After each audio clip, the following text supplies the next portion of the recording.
Hello and नमस्कार my dear friends. सो आज हम स्टार्ट करने जा रहे हैं द फीमेल रिप्रोडक्टिव सिस्टम। हमने हमारी जो अगली लेक्चर्स जो है उसमें मेल रिप्रोडक्टिव सिस्टम के बारे में पढ़ लिया, ठीक है। उसके सारे पार्ट्स और उसके सारे पार्ट्स के जो सभी फंक्शंस हैं वो अब आप अच्छे से जानते हो और उसके रिलेटेड क्वेश्चंस भी आप सोल्व कर सकते हो, ठीक है बेटा।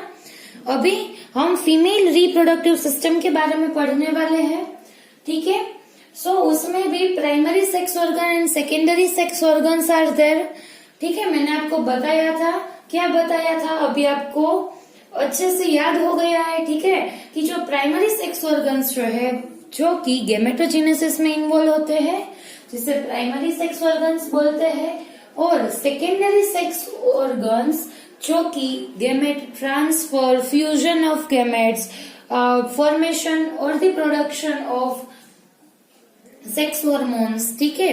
जो सारे ऑर्गन्स ये सारी चीजें करते हैं, यानी कि ये जो ऑर्गन्स है वो गैमेटोजेनेसिस परफॉर्म नहीं करते, और जो प्राइमरी सेक्स ऑर्गन है वो गैमेटोजेनेसिस परफॉर्म करते हैं। इतना डिफरेंस है, आपको मालूम है, ठीक है। अभी प्राइमरी सेक्स ऑर्गन क्या है बेटा? ओवेरीज, ठीक है। फीमेल रिप्रोडक्टिव सिस्टम में जो one pair of ovary present रहती है इन दी एब्डोमेन रीजन, ठीक है। आपने देखा है कि मेल रिप्रोडक्टिव सिस्टम में जो टेस्टिस प्रेजेंट रहती है वो एक्स्ट्रा एब्डोमिनली लोकेटेड है, लेकिन इन फीमेल रिप्रोडक्टिव सिस्टम जो ओवेरीज है वो इंट्रा एब्डोमिनली यानी कि बॉडी के अंदर की साइड ही लोकेटेड है, ठीक है। और ये जो है वो एग का फॉर्मेशन का फंक्शन परफॉर्म करती है, जिसे हम बोलते हैं oogenesis। इतना क्लियर हो गया बेटा, ठीक है। सो ये जो है that is primary sex organ, okay. Now the secondary sex organs in which fallopian tubes, uterus, vagina, cervix, ठीक है, ये सारे जो है that are secondary sex organs, ठीक है। क्लियर है बेटा? So now मैंने यहाँ पे एक डायग्राम ड्रॉ करके रखा है जिसमें मैंने फीमेल रिप्रोडक्टिव सिस्टम के जो पार्ट्स है वो मैंने यहाँ पे ड्रॉ किए हैं, ठीक है। ये जो फिगर है बेटा वो एनसीईआरटी में ही ली है, ठीक है। सो आप इजीली अपनी जो फिगर है बुक में उसमें देख के अच्छे से अपने कंसेप्ट क्लियर कर सको, ठीक है। सो यहाँ पे हम वन बाय वन जो सारे लेबलिंग है वो देख लेते हैं, ठीक है। यहाँ पे देख लो कि ये जो दोनों मैंने स्ट्रक्चर बना के रखे हैं दैट आर ओवेरी, ठीक है। ये जो है दोनों ये राउंड स्ट्रक्चर लग रहा है, एक्चुअल में जो ओवेरी है उसका शेप आलमंड शेप रहता है, ठीक है। लेकिन यहाँ पे ऐसी फिगर ड्रॉ करनी पॉसिबल नहीं थी, जिसके लिए मैंने यहाँ पे ये ऐसा स्ट्रक्चर बनाया है, ठीक है।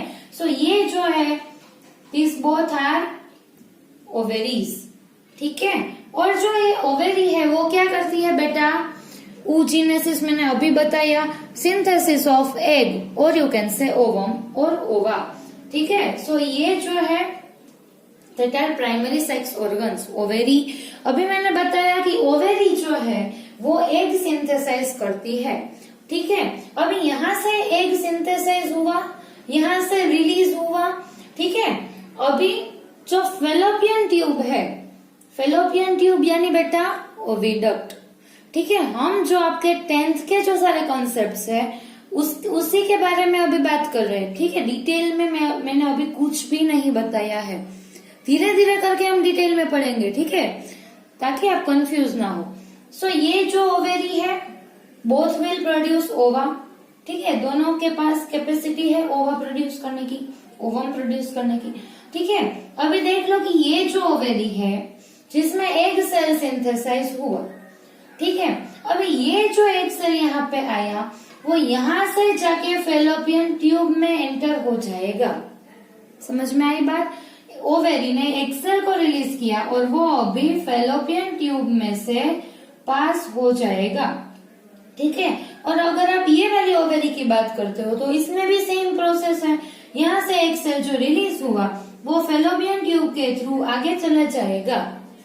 समझ में आई बात? ठीक है, ठीक है। सो ये जो है दैट इज फेलोपियन ट्यूब। अभी जो फेलोपियन ट्यूब जिसे आप ओविडक्ट बोलते हो बेटा, उसके 3 पार्ट्स हैं। कितने पार्ट्स है? 3। ठीक है। ये जो स्टार्टिंग का जो पोर्शन रहता है दैट इज इनफंडिब्यूलम। क्या है बेटा? इनफंडिब्यूलम। ये आगे का जो पोर्शन है दैट इज इनफंडिब्यूलम। ठीक है। उसके बाद थोड़ा सा ये स्वेलोड रीजन होगा that is ampulla and then comes this region that is isthmus। ठीक है। So infundibulum, ampulla, isthmus। आप इस साइड भी देख सकते हो, ये इनफंडिब्यूलम, एम्प्यूला, isthmus। ठीक है। सो ये जो तीनों पार्ट्स है दैट इज ऑफ ओविडक्ट और फेलोपियन ट्यूब। ठीक है। अभी आप यहाँ पे देख लो कि फेलोपियन ट्यूब की जो आगे वाले पोर्शन है जिसमें फिंगर लाइक प्रोजेक्शंस दोनों साइड दिए हैं। ठीक है। ये जो है यहाँ पे भी देख लो फिंगर लाइक प्रोजेक्शंस। ठीक है। ये जो स्ट्रक्चर है दैट इज फिम्ब्री। क्या है बेटा? फिम्ब्री। मैं अभी आपको पार्ट्स दिखा रही हूँ। ठीक है। लेकिन आगे मैं आपको इसके फंक्शंस के बारे में भी बता दूंगी। ठीक है। अभी सिर्फ आप ये पार्ट्स क्या है ये आप एक बार देख लो। ठीक है। सो इनफंडिब्यूलम, एम्प्यूला, isthmus और इनफंडिब्यूलम के जो आगे का जो पोर्शन है दैट इज फिम्ब्री। क्लियर है बेटा इतना? ओके। अभी यहाँ से एक सेल आएगा इस तरफ। ठीक है।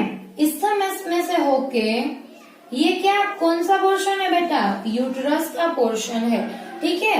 यहाँ पे डोम शेप्ड स्ट्रक्चर प्रेजेंट रहता है दैट इज यूटेराइन फंडस। ठीक है। क्या बोलते हैं? Uterine fundus. ये वाला थोड़ा स्वेलो पोर्शन है। ठीक है। Dome shaped. सो ये जो है दैट इज यूटेराइन फंडस। क्या किसके जैसा लग रहा है? डायाफ्राम के जैसा लग रहा है। ठीक है। सो ये जो है दैट इज यूटेराइन फंडस। ठीक है। अभी यहाँ से जो एक सेल है वो आगे जाके यूटेरस में आ जाएगा। ठीक है। If the egg cell is fertilised, ठीक है, देन क्या होगा? यहाँ पे इसका फर्टिलाइज्ड जो एग है उसका इम्प्लांटेशन होगा। ठीक है। ये सारी बातें आपको मालूम है। ठीक है। सो ये जो है दैट इज यूटेरस। अभी जो यूटरस है इसकी वॉल भी 3 लेयर की बनी है। कितनी लेयर की बनी है बेटा? 3 लेयर की बनी है। ठीक है। जिसमें सबसे अंदर वाला जो लेयर है, inner layer, that is endometrium. कौन सा लेयर है बेटा? Inner layer that is endometrium. Then comes myometrium and then perimetrium. ठीक है। सबसे inner layer endometrium, then myometrium and then perimetrium. ठीक है। सो ये तीनों जो लेयर है ये किसके लेयर है बेटा? यूट्रस के लेयर है। अभी यहाँ पे जो स्मॉल ओपनिंग रहता है that is cervix which connects the uterus to the vagina. ठीक है। जो दोनों को कनेक्ट करता है दैट इज सर्विक्स और ये जो है सर्विकल कैनाल देन वजाइना। ठीक है। जब बेबी का बर्थ होता है तब ये सर्विकल कैनाल और वजाइनल जो रूट है वो बर्थ कैनाल फॉर्म करते हैं। ठीक है। मैं भी आपको ये जो सारे स्ट्रक्चर है इसके फंक्शंस मैं आपको बता देती हूँ। समझ में आई बात बेटा? पहले सारे स्ट्रक्चर के नाम आपको क्लियर होने चाहिए, वो कहाँ पे प्रेजेंट है वो आपको मालूम होने चाहिए, फिर मैं आपको इसके फंक्शंस बताती हूँ। ठीक है। इतना क्लियर हो गया? एक बार क्विकली बता देती हूँ। ये ओवेरीज है। ठीक है। ये जो दोनों है दैट इज ओविडक्ट, जिससे आप फेलोपियन ट्यूब भी बोलते हो, जिसके 3 पार्ट्स है इनफंडिब्यूलम, एम्प्यूला, isthmus। ठीक है। इनफंडिब्यूलम की जो आगे की जो फिंगर लाइक प्रोजेक्शंस रहती है जिसे फिम्ब्री बोलते हैं। ठीक है। अभी आगे आ जाओ। यहाँ पे यूटरस है। ये जो डोम शेप्ड स्ट्रक्चर है दैट इज यूटेराइन फंडस। ठीक है बेटा। अभी यूटरस की जो वॉल रहती है उसमें 3 लेयर्स है, एंडोमेट्रियम, मायोमेट्रियम, पेरीमेट्रियम। ठीक है। ये जो है that is cervix, cervical canal and the vagina, ये जो पोर्शन है ये, ठीक है। ये बहुत ही प्राइमरी है बेटा, थोड़ा सा आपने जो नए टर्म्स है वो पढ़े, ठीक है। अच्छा एक बात मुझे बताओ, आपने इनफंडिब्यूलम कहाँ पे पढ़ा है? आपने कहीं पे पढ़ा है इनफंडिब्यूलम, ठीक है। अगर आपको आता है ये टर्म, ये आपने कहाँ पे पढ़ा है, आप मुझे बताना, ओके। सो अब हम क्या करने वाले हैं, सारे जो स्ट्रक्चर है उसके फंक्शंस पढ़ लेते हैं, ठीक है। ओके बेटा, सो अभी हम जो सारे पार्ट्स हैं उसके फंक्शंस एक बार देख लेते हैं, ठीक है, कि सारे जो पार्ट्स है उसके फंक्शंस क्या है, ठीक है। मैं आपको सारे जो पार्ट्स है उसके उसमें से जो इम्पोर्टेंट है, जिसके बारे में आपको क्वेश्चंस आते हैं, ठीक है, सो वो जो सारे पार्ट्स है उसके इंटरनल और एक्सटर्नल स्ट्रक्चर के बारे में भी बताऊंगी। लेकिन ये जो सारे पार्ट्स है उसके फंक्शंस आपको आने चाहिए, ठीक है। स्ट्रक्चर ज्यादा कोई नहीं पूछता, जो इम्पोर्टेंट है पार्ट्स जो है, जो कि ओवेरीज है, ठीक है, उसके जो स्ट्रक्चर है इंटरनल एंड एक्सटर्नल स्ट्रक्चर, उसके बारे में मैं आपको बताऊंगी, ठीक है। लेकिन फंक्शंस जो है वो सारे के सारे पार्ट्स के आपको आने चाहिए, ठीक है, कि कौन सा पार्ट्स, क्या पार्ट जो है वो कौन सा फंक्शन परफॉर्म करता है, ठीक है। So let's start with the ovary, ठीक है। ओवेरी क्या है बेटा? प्राइमरी फीमेल गोनाड, ठीक है, आपको यहाँ पे दिख रहा है प्राइमरी फीमेल गोनाड, ठीक है। अभी एक जो फंक्शन है दैट इज oogenesis, वो हमने अभी देख लिया, यानी कि सिंथेसिस ऑफ एग सेल, ठीक है बेटा। अभी दूसरा भी फंक्शन है, क्या फंक्शन है बेटा? सिंथेसिस ऑफ हॉर्मोन्स, ठीक है, हॉर्मोन्स भी सिंथेसाइज करते हैं, ठीक है। कौन से हॉर्मोन्स है बेटा? Estrogen and progesterone, that are female sex hormone. ये जो इस्ट्रोजन एंड प्रोजेस्टेरोन है उसके सिंथेसिस भी ओवेरी करती है, ठीक है। सो ये जो फीमेल सेक्स हार्मोन है that are estrogen and progesterone, उसका सिंथेसिस भी ये ओवेरीज करती है, ठीक है। यानी कि जो एग सेल है वो भी ये सिंथेसाइज करेगी और हार्मोन्स भी ये सिंथेसाइज करती है, ठीक है। इतना क्लियर हो गया बेटा? ओके। अभी सेकेंड दैट इज ओविडक्ट, जो कि हमने अभी देखा कि उसका दूसरा नाम है फेलोपियन ट्यूब, ठीक है। अभी हमने आगे वाली जो फिगर है उसमें देखा, ठीक है। और अगर आपको वो नहीं याद, फिर एक बार और देख लो, या फिर ऐसा करो कि बाजू में टेक्स्ट बुक एक रख दो, फिर उसमें देखते जाओ कि ये पार्ट कहाँ पे है, ठीक है। बहुत बेसिक है, जो कि आपने 10th में भी पढ़ा है, ठीक है। सो ओविडक्ट और फेलोपियन ट्यूब जो है, जिसका तीसरा नाम है यूटेराइन ट्यूब, ठीक है। कई बार बेटा कई सारे क्वेश्चंस में यूटेराइन ट्यूब टर्म का यूज करते हैं, ठीक है। फेलोपियन ट्यूब आप फेमिलियर हो इससे, लेकिन यूटेराइन ट्यूब जो टर्म है वो भी आपको आना चाहिए, ठीक है। सो ये जो ओविडक्ट है उसका पहला function, transport of egg cell from the ovary. Ovary ने जो एग सेल रिलीज किया, अभी जो वो एग सेल है उसे ये ट्रांसपोर्ट करके यूटेरस तक पास करती है, ठीक है। फेलोपियन ट्यूब जो थी वो रिलीज एग सेल को वहां से कैरी करते करते यूटेरस तक पास करती है, दोनों साइड से, ठीक है। दोनों साइड में है, ठीक है, दोनों के फंक्शन एक ही है, ठीक है। So transport of egg cell from the ovary. अभी second that is provide suitable environment for fertilization. अभी ये क्या करेगी बेटा? सपोज मान लो कि जो लेफ्ट साइड की ओवेरी है उसमें से एग सेल रिलीज हुआ, ठीक है, वो फेलोपियन ट्यूब में चला गया। अभी क्या होता है बेटा? वहां पे फेलोपियन ट्यूब में if sperm cell will enter, ठीक है, सो वहां पे ऐसा सुटेबल एनवायरमेंट रहता है ओविडक्ट में जहां पे फर्टिलाइजेशन की इवेंट इजीली हो सके, ठीक है। सो जो ओविडक्ट है वो क्या करती है? सुटेबल एनवायरमेंट भी प्रोवाइड करती है, कौन से प्रोसेस के लिए? फर्टिलाइजेशन की प्रोसेस के लिए, ठीक है। सो ये जो दोनों फंक्शन है आपको याद रखना है, transport of egg cell from ovary to uterus, ठीक है, वो वाली साइड में ट्रांसफर करती है, Then second, that provide the suitable environment for fertilization. इतना क्लियर है बेटा? ओके अभी थर्ड जो है दैट इज फिम्ब्री. ये क्या है बेटा? मैंने अभी आपको बताया. ठीक है, वेरी गुड. कि ये क्या है? फिंगर लाइक जो प्रोजेक्शंस थे, आपको याद है बेटा ओविडक्ट की जो सबसे आगे वाली जो पोर्शन था वहां पे फिंगर लाइक प्रोजेक्शंस प्रेजेंट थे. ठीक है, उसे क्या बोलते हैं बेटा? फिम्ब्री. ठीक है, अब इसके क्या फंक्शंस है? Sweeping movement, catch released egg and move to the oviduct further. Sweeping function है, यानी कि जो एग सेल रिलीज हुआ. अभी एग सेल जो है वो मोटेल तो है नहीं. ठीक है, अभी फिम्ब्री जो है उसकी मूवमेंट होगी. ठीक है, वहां पे सीलिया भी प्रेजेंट रहती है, आपको मालूम है. ठीक है, सो जो फिम्ब्री है उसकी मूवमेंट होगी वहां पे, और जो एग सेल रिलीज हुआ उसे वो कैच कर लेगी, वहां से पकड़ लेगी. जो एग सेल ओवेरी ने रिलीज किया उसे ये जो फिम्ब्री का जो स्ट्रक्चर है वो उसे कैच कर लेगी. ठीक है, अभी जो रिलीज एग सेल जो अभी उसके पास है, अभी वो क्या करेगी? आगे की साइड में ओविडक्ट में फर्दर पास करेगी. ठीक है, ओके.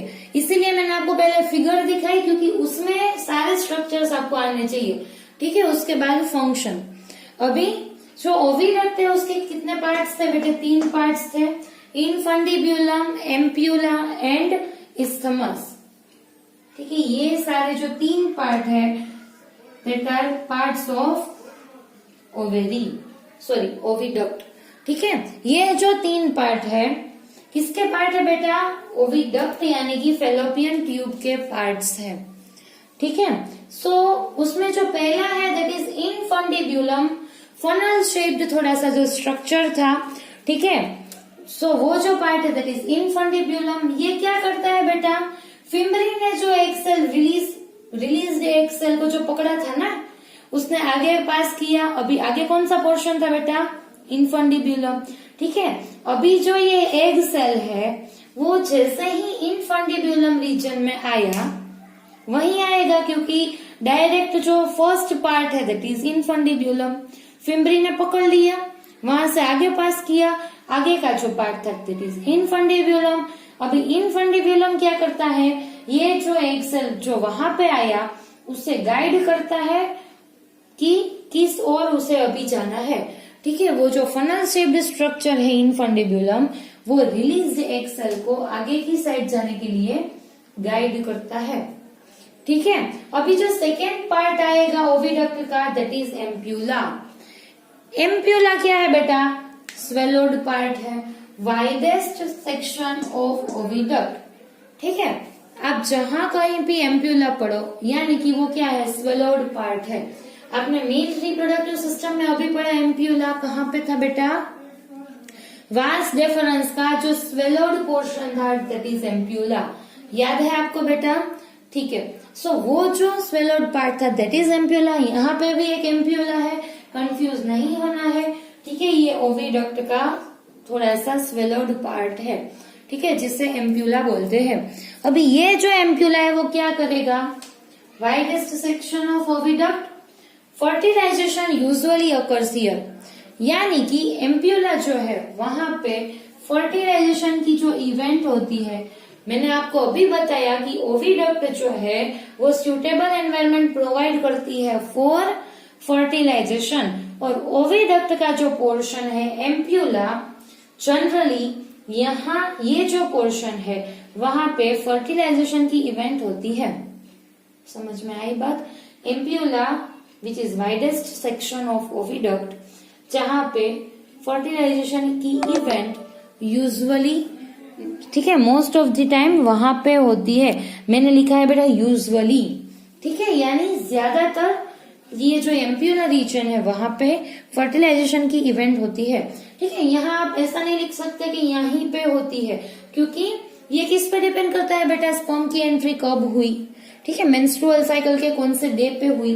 ठीक है, ये सारी चीजें इसे अफेक्ट करती है, जो हम आगे भी पढ़ेंगे. ओके बेटा, सो इतना आपको क्लियर है? इनफंडिब्यूलम, एम्प्यूला, अभी इस्थमस. इस्थमस क्या है बेटा? इस्थमस जो है एंड ऑफ ओविडक्ट। ठीक है, ओविडक्ट के मैंने आपको 3 पार्ट्स बताए। ये दोनों पार्ट्स आपको क्लियर है अच्छे से? ठीक है बेटा। अभी जो लास्ट पार्ट है दैट इज इस्थमस, ओविडक्ट का लास्ट पार्ट। ठीक है, सो ये जो है end of oviduct, thicker wall. Isthmus की जो वॉल है वो थिक रहती है। ठीक है, ये जो एम्प्यूला है वो वाइड रहता है, इस्थमस जो है वो उतना वाइड नहीं है। ठीक है, ये वाला जो एम्प्यूला जो है वो थोड़ा सा वाइड रहता है, थोड़ा सा ब्रॉड रहता है, लेकिन जो इस्थमस है ये एम्प्यूला की कंपेयर में कैसा है? नैरो है, लेकिन इसकी जो वॉल है वो थिक रहती है। कैसी रहती है बेटा? Thick walled. अभी ऐसा क्यों? क्योंकि ये functional reservoir for sperms in FRS। ठीक है, इस्थमस क्या करता है बेटा? जो स्पर्म सेल की एंट्री हुई, ठीक है, जो स्पर्म सेल्स है उसको रिजर्व करता है। ठीक है, ये थिक वॉल्ड पोर्शन है, और जो स्पर्म सेल्स जो फीमेल रिप्रोडक्टिव सिस्टम में एंटर हुए हैं, ठीक है, ओके, सो ये जो है वो कहाँ पे जाते हैं, कहाँ पे रहते हैं, रिजर्व कहाँ पे होते हैं? इस्थमस के रीजन में, वहां पे रिजर्व रहते हैं। इतना क्लियर हो गया बेटा? सो ये तीनों पार्ट्स आपको क्लियर है। ठीक है, फिम्ब्री आपको क्लियर है, ओविडक्ट एंड ओवेरी इतना आपको क्लियर है, ऐसा मैं मान के आगे चल रही हूँ। ठीक है, फिर भी अगर आपको कोई डाउट है आप मुझे कमेंट करना, और डाउट्स तो पूछने ही है। ठीक है, क्योंकि जैसे जैसे जितने ज्यादा आपको डाउट्स होते हैं उसका क्या मतलब है? आपका दिमाग कुछ ज्यादा ही वर्क करने लगा है। ठीक है, अच्छी बात है। ओके, अभी यूटेराइन फंडस, ये क्या है बेटा? यूटेराइन फंडस ये जो है वो मैंने आपको बताया था, डोम शेप्ड स्ट्रक्चर। ये क्या करता है? Help in development of fetus. ठीक है, ये यूटेराइन फंडस क्या करता है? जो फीटस की डेवलपमेंट के लिए उसमें हेल्प करता है। कैसे हेल्प करता है बेटा? जब भी कोई लेडी जो प्रेग्नेंट रहती है, यानी तब उसमें ज्यादातर यूटेराइन फंडस की जो हाइट है वो मापी जाती है। ठीक है, वो उसे मेजर करते हैं, क्योंकि यूटेराइन फंडस जो है वो रीजन प्रोवाइड करता है for the development of fetus. वो थोड़ा सा जो अपर पार्ट रहता है वो क्या करेगा? उसे स्पेस प्रोवाइड करेगा। किसे? फीटस को, क्योंकि फीटस जैसे जैसे बड़ा होता है उसे स्पेस भी चाहिए। ठीक है, सो ज्यादातर जो लेडी है उसमें ये यूटेराइन फंडस जो है उसकी लेंथ भी मेजर की जाती है। उतना डिटेल में आपको नहीं देखना है, मैं आपको सिर्फ बता रही हूँ। ठीक है, लेकिन आपको थोड़ा सा आइडिया होना चाहिए कि ये क्या फंक्शन करता है और किस तरीके से ये हेल्प करता है। ठीक है, so it helps in the development of fetus. ये फीटस की डेवलपमेंट में हेल्प करेगा। इतना क्लियर है बेटा? अभी यूटेराइन केविटी, ये क्या है बेटा? केविटी है जो यूटरस में बीच में जो फ्री स्पेस प्रेजेंट रहती है। ठीक है, सो उसे क्या बोलते हैं बेटा? Uterine cavity. जनरली क्या होता है बेटा कि हम वो केविटी है उसे ही यूटरस बोलते हैं। ठीक है, लेकिन यूटरस कंबाइन पूरा स्ट्रक्चर है, उसके बीच में जो केविटी है, जो फ्री स्पेस है, उसे बोलते हैं यूटेराइन केविटी। समझ में आई बात? मैं इसकी बात कर रही हूँ, यूटेराइन केविटी। ठीक है, so it helps in the pregnancy. ठीक है, कि जो फर्टिलाइज्ड एग ओविडक्ट में से जो नीचे आया वो कहाँ पे जाएगा? यूटेराइन केविटी में। फिर जो इम्प्लांटेशन वाली जो प्रोसेस होती है, ठीक है, मैंने आपको बताया था कि जो ब्लास्टोसिस्ट है उसका इम्प्लांटेशन यूटेराइन केविटी में होता है। ठीक है, सो ये जो है वो प्रेगनेंसी में हेल्प करता है। समझ में आई बात? ओके बेटा, सो अभी नेक्स्ट जो है that is layers of uterus.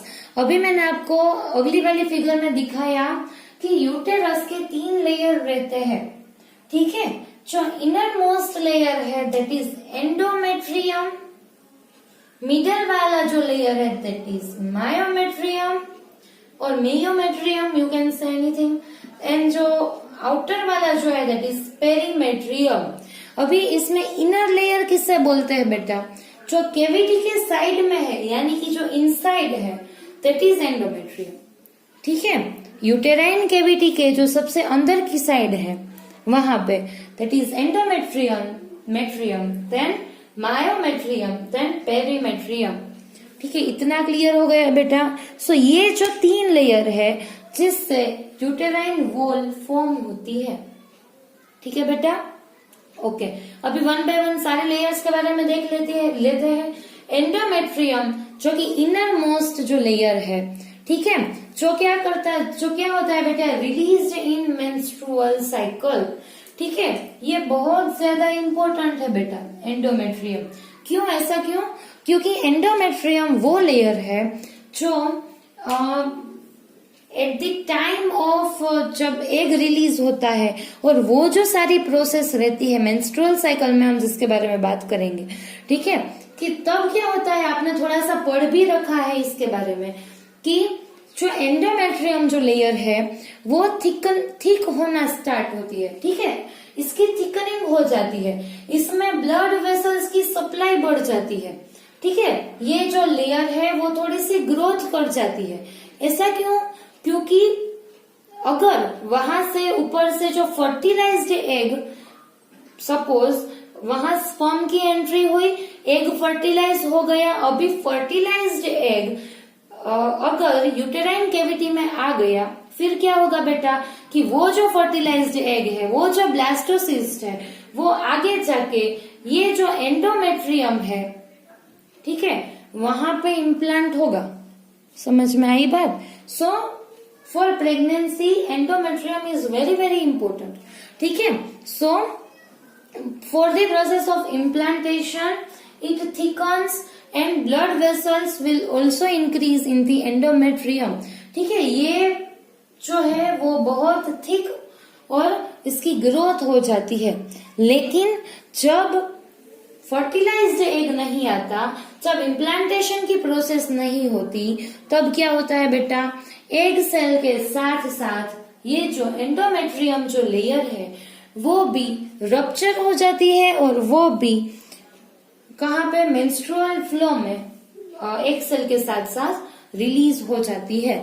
ठीक है, यूटेराइन जो इनर वॉल है वो भी मेंस्ट्रुअल साइकिल में उसकी जो सरफेस और जो लेयर है वो भी वजाइना के थ्रू बाहर की साइड रिलीज हो जाती है। ठीक है, सो ये है एंडोमेट्रियम। समझ में आ गई बात? ठीक है, अभी यहाँ पे भी लिखा है रिलीज इन मेंस्ट्रुअल साइकिल। ठीक है, अभी जो सेकेंड है दैट इज मायोमेट्रियम, वो बीच वाली लेयर है, middle one, it induce the uterine contraction. ठीक है, uterine contraction is very very important. ठीक है, यूटेराइन यानी कि यूट्रस जो है उसका कॉन्ट्रेक्शन कब होता है बेटा? जब बेबी का बर्थ होता है। ठीक है, जब लेबर पेन स्टार्ट होता है, बेबी का बर्थ होता है, तब uterine contraction is very very important. ठीक है, फॉर पार्ट्यूरेशन। ठीक है, और जब मेंस्ट्रुअल फ्लो भी होता है तभी भी यूटेराइन जो लेयर है यानी कि जो मायोमेट्रियम है उसका कॉन्ट्रेक्शन मेंस्ट्रुअल साइकिल और मेंस्ट्रुअल फ्लो के जो टाइम है 1 से 5 दिन का जो टाइम है, ठीक है, उस टाइम में भी मायोमेट्रियम जो है वो कॉन्ट्रैक्ट होता है। ठीक है, बहुत ज्यादा नहीं लेकिन थोड़ा थोड़ा सा कॉन्ट्रैक्ट तभी भी होता है। ठीक है, इसी की वजह से जो फीमेल है उसे थोड़ा सा पेन भी होने की जो कंप्लेन जो है वो रहती है। ठीक है, अभी जो लास्ट लेयर है दैट इज पेरीमेट्रियम। ठीक है, it forms the smooth layer. ठीक है, ये जो लेयर है वो स्मूथ लेयर है। It protects the uterus from friction. अभी जो यूट्रस है, ठीक है, उसकी जो लास्ट वाली लेयर है दैट इज पेरीमेट्रियम, और ये क्या करती है कि यूट्रस है उसके और जो उसके नियर बाई जो मसल्स है उसके बीच में ये जो फ्रिक्शन की प्रोसेस रहती है उसे रिड्यूस करती है। ठीक है, क्योंकि यूट्रस जो है वो कॉन्ट्रैक्ट होता है, कई बार रिलैक्स कंडीशन में आता है। ठीक है, तब उसके जो बाजू वाले जो मसल्स और जो लिगर्स प्रेजेंट है उसमें फ्रिक्शन होने के चांसेस बढ़ जाते हैं, लेकिन तब जो पेरीमेट्रियम है वो फ्रिक्शन को रिड्यूस करती है। ठीक है, समझ में आई बात? ओके, सो यहाँ पे हमने लेयर्स देख ली यूट्रस की, बहुत इजी है, I hope you understand guys. ठीक है, फिर भी डाउट है, मैं बार बार आपको बोल रही हूँ बेटा, डाउट्स मैक्सिमम पूछने हैं। ठीक है, उससे मुझे भी थोड़ा अच्छा लगता है जब आप डाउट्स पूछते हो। ठीक है, अभी सर्विक्स। सर्विक्स क्या है बेटा, कि जो यूट्रस और वजाइना को कनेक्ट करता है, ठीक है, उसके बीच का स्मॉल ओपनिंग है। ठीक है, हमने आगे वाली फिगर में देखा कि सर्विक्स जो है, फिर सर्विकल कैनाल है। ठीक है, सो वो जो रीजन है that is cervix. It is made up of strong muscles. ठीक है, यहाँ पे स्ट्रॉन्ग मसल्स प्रेजेंट रहते हैं। ठीक है, फंक्शन के अकॉर्डिंग मसल्स होंगे। ठीक है, इसका फंक्शन ही कुछ इस तरीके का है। क्या होता है कि it allows the menstrual blood flow.